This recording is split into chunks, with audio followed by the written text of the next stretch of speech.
Destruction of poppy plantations using drones has started in Churachandpur district. The state forces are giving in their beat to end the drug menace in the state.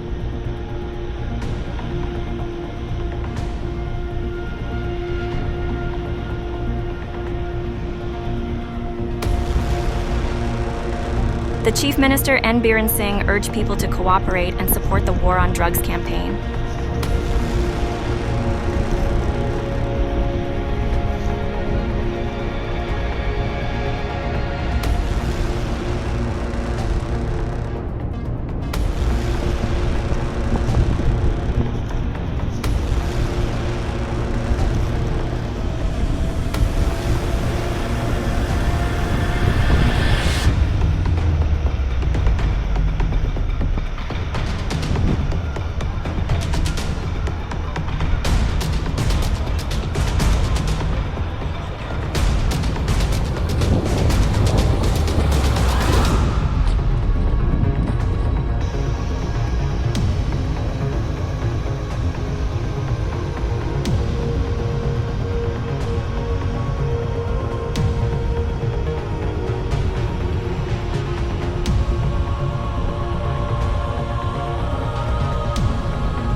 Thanks for watching. Please subscribe Trending Manipur.